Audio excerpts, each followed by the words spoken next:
So Martin's just explained to you how the rates of drug use are very high among gay men, much higher than they are in other populations. And this is something that's been known for quite a long time, both here in Australia and internationally. And in fact, I ran the very first study of drug use among young gay men and young lesbians in Sydney nearly 35 years ago. And the results of that study were sufficiently startling that the state government put up funding to support 2010, the Gay Youth Project. So we've known about this issue for a very, very long time. Despite this obvious issue, it's really surprising that there have been no previous cohort studies of drug use among gay men, at least not in Australia. And internationally there have been precious few.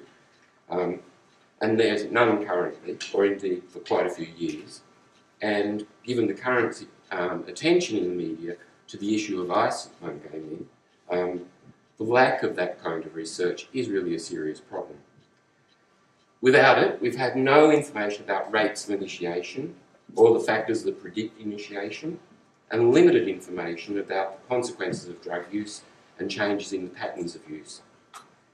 And the other thing that makes the lack of this sort of study so surprising is that drug use is so strongly linked to HIV risk among gay men. This was very strongly demonstrated in the HIM study from 2001 to 2007, which found that crystal use was strongly associated with HIV seroconversion. Men who used crystal were almost twice as likely to be infected as those who didn't use it. Men who used erectile dysfunction medication were about 4 times as likely to seroconvert. And those who used both of those drugs were about 8 times more likely to seroconvert. Clearly, drugs play a really important role in HIV transmission among gay men. But that's about the extent of the information that we've had so far. We need a lot more detail and context to understand what's going on. So that's why we set about trying to get funding for a cohort study of drug use among gay men. We tried for several years, including with a fair bit of lobbying from ACON. I was reminded of the conversation I was having with Brendan earlier today, that in fact the original idea for Flux came from a conversation between myself and Louisa, one of the other investigators who was on the board of ACON, and Nikki Buff, who's one of the senior staff member at ACON. But eventually we succeeded in getting funding from the ARC in 2014 for a 2-year study on the basis of looking at how social networks and peer norms may affect the initiation of drug use.